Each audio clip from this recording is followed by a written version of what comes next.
respuestas que necesitas escuchar. Ahora llega la entrevista en El Círculo Rojo por Fernando Rosso. Hay un tema que es la experiencia del gobierno de Cambiemos, que pese a cómo terminó, mantiene mucha actualidad. ¿Por qué? Entre otras cosas porque, por ejemplo, si las elecciones fueran hoy, podrían llegar a gobernar tranquilamente, o podrían llegar a ganar tranquilamente, o no sé si tranquilamente, pero tienen una gran posibilidad. Entonces pensar esa experiencia, cómo fue los obstáculos que enfrentó, quienes le dieron también la posibilidad de hacer lo que pudieron hacer en esos 4 años, es muy importante. Para eso acaba de salir un libro justamente sobre eso, que se llama El sueño intacto de la centroderecha y sus dilemas después de haber gobernado y fracasado. Lo escribieron Mariana Gené y Gabriel Bomaro. Acaba de salir del horno, está llegando en las librerías esta semana. Mariana Gené es doctora en Ciencias Sociales por la Universidad de Buenos Aires y en Sociología Política por la Escuela de Altos Estudios y Ciencias Sociales de París. Es investigadora del CONICET y docente de grado y posgrado en la Escuela IDAES de la Universidad Nacional de San Martín.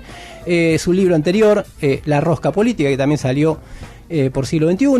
Gabriel Bomaro es doctor en Sociología, también por la Escuela de Altos Estudios de París, investigador del CONICET y profesor de la Escuela de Edades de la Universidad Nacional de San Martín. La larga marcha de Cambiemos, uno de sus libros anteriores, El clientelismo político, y la coautoría de Mundo Pro, Anatomía de un partido fabricado para ganar. Hasta ahora se suma Mariana cuando uno dice, ¿qué pasa en el PRO? Y llamaron a Gabriel, ¿qué vamos a hacer? Le preguntamos qué está pasando, qué posibilidades tienen, etcétera. Ahora se suma Mariana también a eso. Están en el piso en las entrevistas que nos gustan, así que bienvenidos. Mariana, Gabriel. Gracias, muchas gracias. Es un libro muy exhaustivo sobre ese periodo, con muchas entrevistas a protagonistas de ese periodo. Estamos hablando del gobierno de Macri, la experiencia de Cambiemos. Es un libro sobre las imposibilidades, en un sentido, que tuvo ese gobierno. También lo decía al principio, sobre los pilares que le dieron gobernabilidad o que le facilitaron algunas ciertas cosas, y en cierta medida lo pensaba que es un libro sobre la relación de fuerzas políticas y sociales en Argentina en general, ¿no? Quienes se proponen gobernar, a quienes se enfrentan y qué obstáculos o qué posibilidades tienen de llevar adelante su programa, más allá de cuál sea ese programa. Le ganaron al peronismo, dice, y se encontraron con la Argentina. Me encantó esa frase de alguno de sus entrevistados, como dijéramos, le ganamos al peronismo y ya pensamos que resolvimos todos nuestros problemas, o que se allanó el camino para avanzar, y sin embargo no fue tan así. La primera pregunta que me surge de esto, que me surgen 40 por lo menos, que no sé si vamos a llegar a hablar de todas, pero es: el gradualismo era un poco el reconocimiento de entrada de que había la conciencia de ellos, hablo de los dirigentes del PRO, de que había problemas para aplicar su doctrina, digamos, su programa, su perspectiva política, ¿no? Sí, el gradualismo fue además, es sin duda lo que vos decís, y también fue la culminación de un largo proceso de moderación del PRO, digamos, de construcción, de moldeamiento de la figura de Macri como un líder moderado y de buena onda, que visto desde hoy por ahí es un poco extraño o diferente a lo que hoy expresa Macri, a su partido como un partido muy alejado de las ideologías y de las doctrinas. Entonces digo, fue ese camino el que lo depositó también en la idea de no podemos hacer un gobierno clásico, digamos, de derecha o de centro derecha, de puro ajuste, porque no tenemos la correlación de fuerzas y porque también estaba ese trabajo detrás de muchos años que lo empujaba para ese lado. Y esa es una de las cosas que se fisura, por lo menos, o se debilita con el saldo tan desparejo que sacan los líderes del PRO de la experiencia de gobierno. Algunos dicen, bueno, quizás tendríamos que haber sido más duros, y otros dicen, no, hay que volver a esas bases de la buena onda y de la moderación. Tiene distintos capítulos, uno de ellos dedicado a los radicales PRO, otro dedicado a los peronistas PRO o a los pro-peronistas, que de alguna u otra manera los peronistas se integraron más como individuos, digamos, en general, o como electrones sueltos que quedaron por ahí. El radicalismo se integró como partido. Y me gustó una definición que ustedes hacen sobre el radicalismo, Mariana, que es que su inclinación política hacia la derecha, en última instancia, no en última instancia, sino de correrse hacia aliarse con el PRO, tenía una base social ya, que era que las clases medias habían cambiado su morfología política hace tiempo. ¿Qué quieren decir con eso? Total, eso es algo que trabajaron, ¿no? Algunos autores que trabajan sobre el radicalismo. Un gran amigo, Gabriel Obradovich, trabajó sobre eso en la ciudad de Buenos Aires, cómo esa base fuerte electoral que tenía el radicalismo en la ciudad de Buenos Aires fue cambiando, y quizás sus líderes no cambiaron, el partido, la oferta política del partido no fue cambiando al mismo ritmo, ¿no? Unas clases medias que se privatizaron, que tuvieron menos relación con lo público que la que habían tenido hasta la década del 80, del 90, y que fueron... Con la impronta del alfonsinismo, esencialmente. Exacto, ¿no? Y que empezaban a hacer, digamos, que habían sido muy como pedagógicamente llevadas por Alfonsín hacia ese lugar, digamos, como progresista, podríamos decir, y que muchos de ellos, en cambio, seguían siendo fuertemente antiperonistas y tenían como una relación menos fuerte con esos valores, o que se fue disgregando al calor de la crisis, después del Pacto de Olivos, digamos, de distintos eventos que fueron desandando ese camino. Y el PRO lo veía muy claramente, ¿no? Como, de alguna manera, podemos decir, se robaba ese electorado. Uh-huh. Se lo robaba en la ciudad de Buenos Aires y también en la provincia de Buenos Aires. Si bien seguía siendo muy fuerte, como en algunas otras provincias, ¿no? El capítulo de los radicales, ¿no? Y de cómo el radicalismo se une al PRO, digamos, como vos bien decís. Se lo robaban en Córdoba, que fue la meca del radicalismo durante muchos años, ¿no? Exactamente, ¿no? Exactamente, y entonces uno ve cuando reconstruimos ahí, ¿no? La convención de Gualeguaychú y el modo en que se poroteaba de un lado y otro, si aliarse con el macrismo o si aliarse con Massa, digamos, que también era una opción para una parte, ¿no? Muchos de ellos, los que pregonaban esta idea de juntarse con el macrismo, decían, los electores ya están ahí, ¿no? Lo que hacemos es seguir a esas bases sociales que ya se nos fueron. Pero eso supuso mucho trabajo, digamos, ¿no? Y claro, ese capítulo muestra cómo el radicalismo antes había hecho otros intentos, digamos, ¿no? Ustedes hacen una definición que a mí me hizo acordar a Milcés Peña, que teórico marxista, que dijo alguna vez que el radicalismo es el gran cero nacional, ¿no? Lo digo, chicaneando un poco, ¿no? Pero en el sentido que no tenían un programa definido. Históricamente no tuvieron como un programa definido. Me dio la sensación que ustedes dicen algo parecido, ¿no? Sí, el radicalismo en su historia, en sus orígenes, tiene un programa. Ahí un poco, digamos, lo referimos en el texto, tienen un programa más de regeneración moral de la República, que un programa económico, que un programa de gobierno, en un sentido completo del término. Lo cierto es que el radicalismo en los 80 tuvo una fisonomía y un programa, por lo menos general, bastante claro, que fue el alfonsinismo, que tenía un tinte refundacional también, uh-huh, pero también tenía una idea de régimen político, una idea de régimen económico, fracasado finalmente, pero en todo caso una idea muy clara. Y el radicalismo modernizador de los 90 tardíos, también en su conversión, si se quiere, neoliberal, también tenía una idea más o menos clara de por dónde ir, por más que tampoco le fue muy bien. Una de las cosas que pasa es que el radicalismo, digamos, se derrumba, y tras su derrumbe pierde tanto su fe alfonsinista, que ya, digamos, la venía perdiendo, y claramente no es un buen intérprete de la música neoliberal, con lo cual pierde programa, pierde claridad, digamos, se borronea en el espacio político, y eso, más el surgimiento de un partido con programa y con candidatos como el PRO, y más un contexto de polarización política creciente, en el cual el lugar para los tibios, por así decirlo, era un lugar desdibujado, le va quitando, digamos, le va comiendo electores y le va comiendo espacio por todos lados.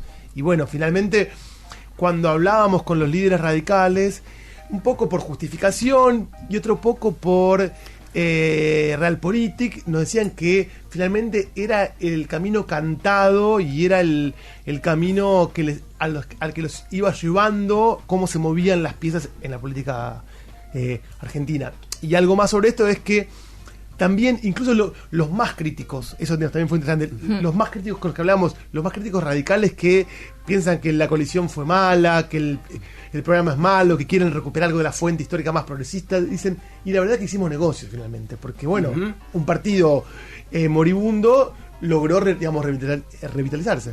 Claro, y ahora discute inclusive si puede pelear alguna cabeza en las presidenciales de 2023. Escuchaban a Gabriel Bomaro junto a Mariana Gené, escribieron El sueño intacto de la centro derecha y sus dilemas después de haber gobernado y fracasado. Acaba de salir por Siglo XXI.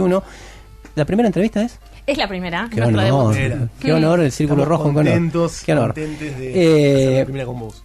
El capítulo de los peronistas pro, me gustó mucho una definición, porque uno puede pensar así desde afuera, que dice, bueno, los peronistas, hablamos de Emilio Monzó, desde Emilio Monzó, Frigerio hasta Pichetto, después el último de los mohicanos, digamos, uno puede decir, son los que trataban de frenar a Macri, de decirle que podría decirse así, desde el sentido común, que son los que decían, andá con el gradualismo porque es mejor ir más despacio.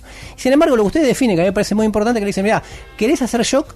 Hacés shock, pero encontrá el volumen político y la coalición política para hacer shock. Si no encontrás la coalición política para hacer shock, entonces no lo hagas y hace gradualismo. Como más pragmático, pero más menemista en ese sentido. ¿No es algo así la definición? Total, yo diría que ese es uno de los argumentos fuertes de ese capítulo, ¿no? Que esos expertos en negociación política, esos armadores políticos peronistas que hicieron un trabajo importante durante la campaña y después de otra forma durante el gobierno de Cambiemos, no eran, digamos, en términos ideológicos, estaban mucho menos alejados del núcleo duro del PRO, quizás que algunos de los radicales que evocaba recién Gaby, pero en cambio estaban sí más alejados, digamos, ¿no? Tenían muchas más coincidencias programáticas, ideológicas, como decir, ¿no? Estaban mucho más convencidos del programa que había que hacer a fondo, ¿no?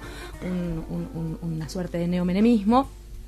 Pero estaban bastante en desacuerdo con los métodos, ¿no? Pensaban esta idea de que había que ampliar la fuerza política, ¿no? Ampliar la coalición, meter mucho más peronismo adentro, negociar no caso a caso, ley a ley con gobernadores peronistas, sino meterlos dentro de la coalición para tener más fuerza y para poder, en el mejor de los casos, ¿no? Ir por todo, pedir por todo, con condiciones de posibilidad, digamos, ¿no? Con chances de ganar. Exacto.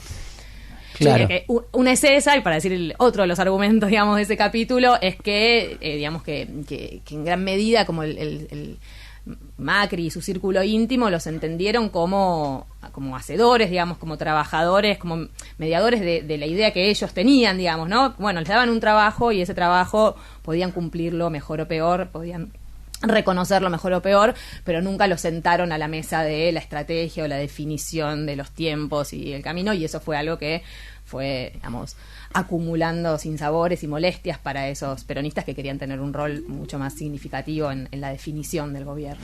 Claro. Escuchan a Mariana Gené junto a Gabriel Bomaro, que están acá en el piso. Estamos hablando de su libro que acaba de salir, El sueño intacto de la centro derecha y sus dilemas después de haber gobernado y fracasado. Y puedo hacer una autorreferencia, ¿no? Un vaso de agua y una autorreferencia no se le niega a nadie, ¿no? Esa misma noche, después de volver de la plaza de diciembre de 2017, escribí un artículo en La Izquierda Diario que decía Triunfo pírrico. Wow. Y te lo voy a mandar esto después. es tremendo porque no sabes todo lo que hablamos de esto. Robamos sin no te saberlo. Me encanta. Yo me sentí halagado. De verdad que no. Triunfo pírrico y después, más adelante, esta cuestión de que era el principio del fin del gobierno de Cambiemos, ¿no? 2017, el mejor momento del gobierno de Cambiemos y el peor momento del gobierno de Cambiemos. ¿Cómo se explica? Bueno, claramente es una muestra, si se quiere, de los límites del músculo social y político con el que contaba el gobierno para llevar a cabo las reformas que, digamos, quería llevar a cabo, y también es una muestra de lo que contaba recién Mariana, que es de las dificultades para entender la lógica de la negociación política, parlamentaria, político, digamos, que implicaba ese reformismo, digamos, conservador, para llamarlo rápidamente de un modo. Porque vos podés decir, digamos, Macri gana, digamos, Cambiemos gana la elección de medio término y viste que algo que también aprendimos en el libro, que es algo, digamos, medio obvio, pero no tanto a veces, es que las lecciones que los actores políticos sacan, los balances que hacen de los hechos políticos no son, digamos, nunca iguales, pero eso pesa mucho sobre su curso de acción. O sea, la lección que sacaron Macri, Larreta y Bullrich de la derrota del 19 es muy diferente, y eso condiciona mucho cómo piensan ellos la estrategia correcta para el futuro. Eso supongo que para, digamos, la izquierda es una vieja tradición de cuáles son las lecciones, resultados y perspectivas. Exactamente. Hay que hacer el balance. Exactamente. Y digo, la lección que saca digamos, el PRO y Cambiemos, pero sobre todo el PRO de esa victoria es: consolidamos la fuerza, vamos por todo, digamos, un poco eso.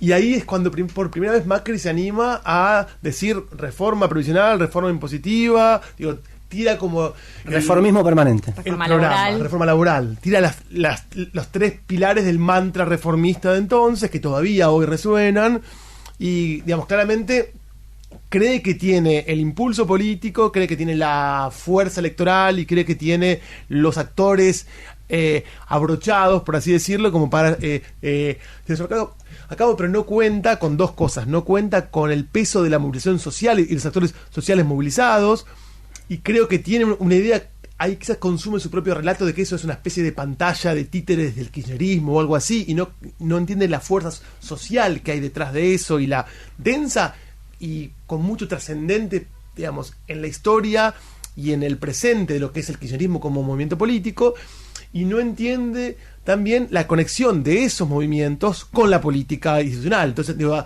ahí se pierde una parte, y creo que eso es lo que lo lleva a chocar tan fuertemente con una pared que, como vos decís, y como decimos en el libro, como coincidimos sin saberlo, es sí, en parte el principio del fin. Un triunfo, visto de este lado se diría, tuvo un triunfo sindical, entre comillas, corporativo, porque logró imponer su ley. Recordemos que la reforma previsional, una semana después o esa misma noche, no me acuerdo si se votó al final. No, o sea, a la siguiente semana. A la siguiente semana se vota, o sea, se cayó una sesión gracias a Carrió. Hubo un fin de semana. Se aprueba, pero era una derrota política, evidentemente, porque después de un triunfo electoral de hacía 2 meses tenía una movilización social en la que, y también lo remarcan, no solo se vio lo de la plaza de los 2 congresos, sino los cacerolazos, ¿no? Es como ese ruido maldito, ¿no? Que cuando empieza a sonar en la Argentina es un problema. Exacto.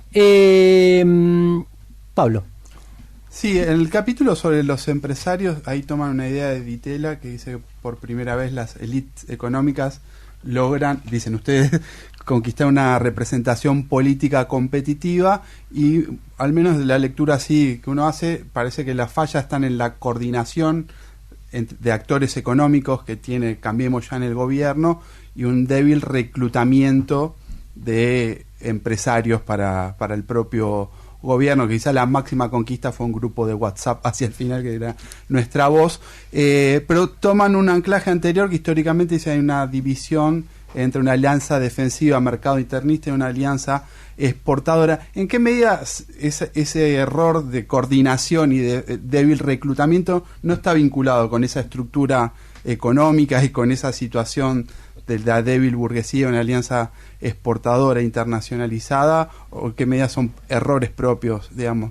¿Es estructura o error de Cambiemos, digamos? Pensaban que venía una preguntita que iba a decir, che, ¿de qué trata el libro? Empezá con las dos cosas. un poco las dos cosas, ¿no? Un poco las dos cosas, sin duda alguna. Coincidiendo en parte con el compañero. No, nos hemos roto la cabeza discutiendo estos temas, ¿no? Y de hecho, ese capítulo, ¿no?, inicia con cómo llega el empresariado al gobierno de Cambiemos, ¿no? Cómo es su devenir, su derrotero en la relación con el fin del kirchnerismo, ¿no? Nosotros entrevistamos muchos empresarios, así como entrevistamos a muchos políticos, también entrevistamos a líderes de movimientos sociales, de sindicatos, y a muchos empresarios, y ese desencuentro, digamos, de gran parte del empresariado, aún de aquel que formaba parte de la alianza mercado internista, digamos, ¿no?, aún con parte de los industriales, con parte de los que naturalmente durante mucho tiempo habían sido aliados, ¿no?, del peronismo, del primer peronismo y de distintas versiones del peronismo. En el fin del kirchnerismo, ¿no?, Gabriel lo retrató muy bien también en la larga marcha de Cambiemos, ¿no? Había algo como de cierto, de un desgaste en ese sentimiento de radicalización del del kirchnerismo y de su enfrentamiento con parte del empresariado, con una parte muy grande del empresariado, con lo cual nosotros decimos, en gran medida esos distintos sectores económicos que tienen intereses que muchas veces están enfrentados o que se benefician con políticas económicas muy distintas, digamos, los unió el espanto, ¿no? Los unió al fin del kirchnerismo, eso que podríamos decir, ¿no? Que se llamó temor a la chavización o Venezuela en su momento, pero que es impresionante hasta qué punto resuena todavía hoy en empresarios de muy distinto perfil, podríamos decir.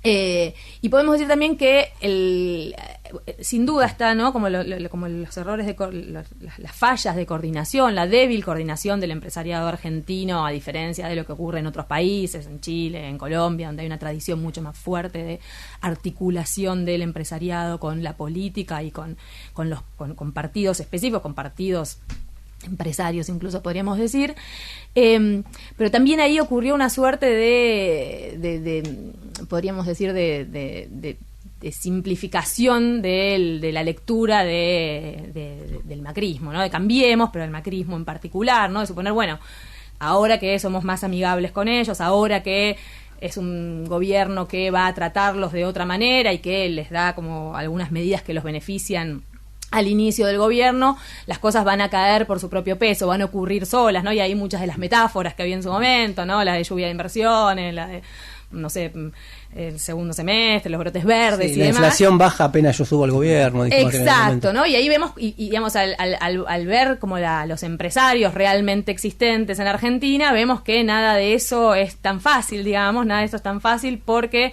no se dan las condiciones económicas, no se dieron los resultados económicos para que esos empresarios, por más de que muchos de ellos apoyaban muy fervientemente a Cambiemos, habían puesto sus aportes en la campaña y demás, después, ¿no? Las inversiones a largo plazo y los riesgos todavía no parecían tan fáciles de tomar ni tan tentadores para ellos. Entonces era un apoyo que muchas veces se volvió público, digamos, ¿no? Empresarios que tomaron esa voz, digamos, el Foro de Convergencia Económica es un ejemplo, digamos, como un activismo empresario, pero que no tenía un correlato en esas inversiones que el macrismo pensaba que iban a salvarlo de alguna manera. Están escuchando a Mariana Gené junto a Gabriel Bomaro, escribieron El sueño intacto de la centroderecha, acaba de salir por Siglo XXI, y estamos conversando un poco de esto, la experiencia de Cambiemos, que como decía al principio, mantiene mucha actualidad porque, bueno, no sabemos lo que puede pasar en este 2023, pero una posibilidad de que vuelva al gobierno está.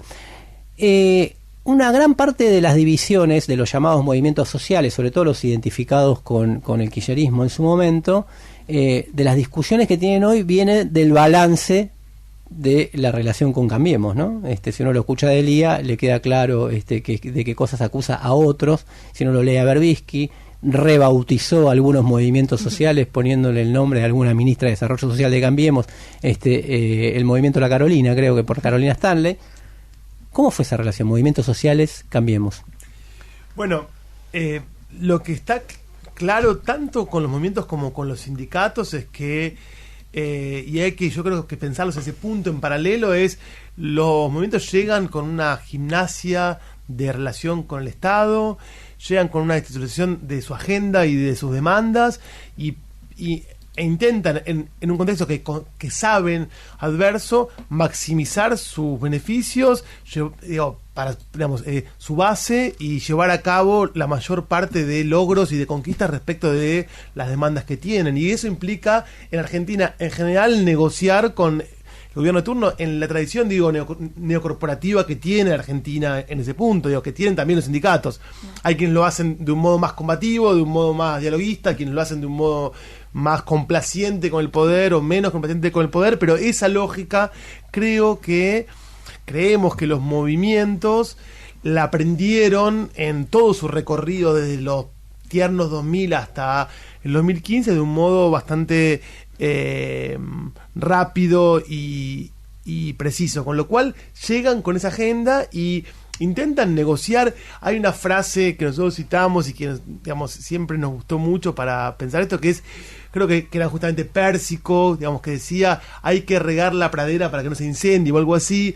esa idea de la amenaza del incendio para que rieguen la pradera es la vieja idea bandorista de golpear para negociar. Digo, hay una larga tradición de eso, digamos, en Argentina, y creo que, digo, sin meternos en las creencias internas del peronismo, lo que sea, es parte de los modos de, digamos, negociar con un gobierno. Probablemente también algunos de estos movimientos hicieron el cálculo de que el kirchnerismo estaba más débil de lo que finalmente estuvo y que Cristina como líder tenía menos peso del que tuvo finalmente, y tuvieron también que recalcular eso para reconstituir la alianza social y política. En 2017 había perdido nada más y nada menos con Esteban Bullrich, ¿no? Que en su momento mucho más desconocido de lo que se lo conoce hoy, ¿no? Exactamente, claro, y digo, eso. Entonces digo, pero quizás hubo cálculos políticos malos en términos más electorales, si querés, pero en términos de negociación, digamos, lo que creemos y lo que, digamos, desciframos en nuestro estudio es esta continuidad de una lógica, digamos, neocorporativa de negociar, digamos, con el Estado beneficios para las bases. Y uno puede decir, lo que sí fue interesante, que también le pasó, uno puede pensar, el primer alfonsinismo soñó con un sindicalismo propio, y se enamoró de esa idea y, digamos, tropezó con esa piedra muchas veces.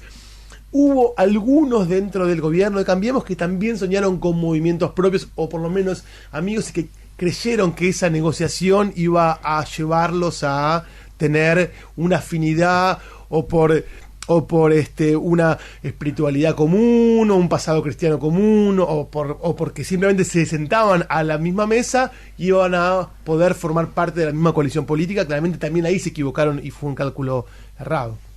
Y la última, cuando yo escribí sobre esto, sobre la cuestión del empate en la Argentina, tuve un montón de gente, que capaz que se lo van a venir encima a ustedes, que decía, ¿qué empate si nos están matando? ¿No? Era la onda. ¿De qué empate se habla? ¿No? Entonces uno iba, bueno, hay un empate por arriba. Pensando ya en el futuro también, ¿no? O sea, porque ahora efectivamente hay dos fracciones dentro de, o dos tendencias más o menos claras dentro de Juntos por el Cambio. Una, la de Patricia Bullrich, que dice nosotros vamos a hacer todo en el, no a los 100 días, sino a las 100 horas. Y otra que dice, y un poco queremos hacer eso, pero no lo vamos a hacer tanto, que es la de Rodríguez Larreta, que no se sabe cuál es la que se va a terminar imponiendo. ¿Qué condiciones tienen? ¿Tienen esas mismas condiciones? ¿Tienen mejores condiciones? Y que está relacionado con esta idea de fuerzas sociales y de empate, ¿no? Total. De hecho, no, uno podría decir esa noción, o sea, no para adelantarnos a cuántas críticas podremos recibir, ¿no? Y para salir a conversar con ellas. Esa noción de empate, uno podría entenderla sin duda, ¿no? Que Cambiemos logró muchas cosas, ¿no? Y nosotros mostramos en el libro cuántas logró hoy Juntos por el Cambio, pero también no logró la reelección, no logró el primero, la democracia, que no lo logra, que se lo propone y no lo logra. Que se lo propone y no lo logra, ¿no? Arrancó con un cepo y salió con un cepo, arrancó con inflación y salió con más inflación, arrancó con pobreza y salió con más pobreza. Quiero decir, hay algo como por eso esa idea, ¿no? De un gobierno y de un reformismo fracasado, digamos, ¿no? De un intento de máxima que no fue logrado. Tal como decía Gabriela hace un rato, ¿no? Esa experiencia produjo lecturas muy distintas entre estos líderes de los que vos hablabas recién, y eso es parte, ¿no? De lo que está por descifrar. ¿Cuántas condiciones, digamos, existen para el programa de máxima o para el programa moderado, ¿no? Uh-huh. Uno podría decir que todavía hoy pareciera que para ganar elecciones y para gobernar, digamos, rinden de forma diferente, ¿no? El programa de máxima parece ser bastante fuerte en términos frente a una parte de la opinión pública, frente a una parte del electorado, y sin duda, ¿no? Algo que no nombramos acá, pero digamos la emergencia desde entonces y el crecimiento desde entonces, claro, de opciones más a la derecha, de opciones de derecha más radical, tensionan y le dan como el visto bueno, le dan más amplitud de lo que puede decirse a esos candidatos, a Bullrich, a Macri, esa posibilidad de reforzar como el costado más ideológico. Garpan más, en términos franceses, en su pueblo, ¿no? En el pueblo de derecha, ¿no? Exactamente, ¿no? Esa, como podemos decir, esta parte como esa minoría más intensa que la reclama, y que vemos como incluso para los candidatos moderados los pone en situaciones incómodas, ¿no? Sin embargo, hay que ver, ¿no? Para gobernar qué posible es esa opción maximalista, por lo que acabamos de decir de la resiliencia de esos actores sociales que siguen teniendo peso, que pueden estar debilitados, que sin duda atravesaron, no es lo mismo lo que no era lo mismo el escenario de 2015 que lo que va a ser el escenario de 2023, pero sin embargo, ¿no? Hay algo de esos actores sociales que existen, de esa Argentina efectivamente existente con la que se encontró Cambiemos cuando llegó al poder, que sigue estando ahí y que le va a marcar un desafío muy importante. Gabriel, ¿algo sobre eso? No, creo que es muy clave, digamos, nuestro libro busca encontrar en el gobierno de Cambiemos y en sus límites las claves para pensar la actualidad, y de hecho, digamos, recorre los últimos años pensando justamente en esos balances y en las consecuencias que trajeron esos balances para la estrategia de la coalición y de los actores internos, y para pensar también el futuro. Lo que estamos convencidos es de que los obstáculos que encontró el reformismo de Cambiemos en los años 2015-2019 no son tan diferentes como creen muchos actores de la coalición hoy en día. Probablemente haya cosas que sí hayan cambiado.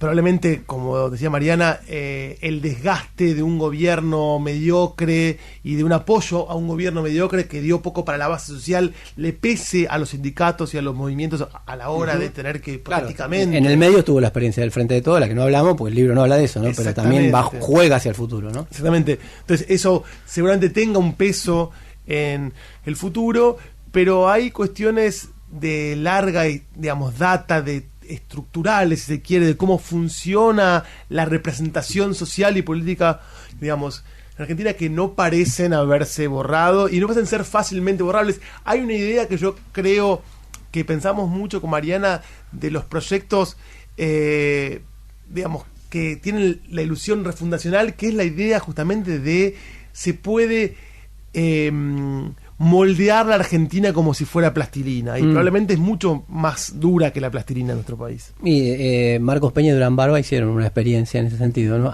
Marcos Peña, que era el cerebro, que está muy presente en el libro subió al caballo en algún momento y bajado después por la realidad. Bueno, el libro lo abordamos, por ahí tienen que leerlo obviamente, abordamos algunas cuestiones, se llama El sueño intacto de la centroderecha y sus dilemas después de haber gobernado y fracasado. Lo escribieron Mariana Gené y Gabriel Bomaro, que tuvieron la amabilidad de venir a la primera entrevista al Círculo Rojo. Mariana, Gabriel, gracias. Un placer. Seguimos hasta las 12.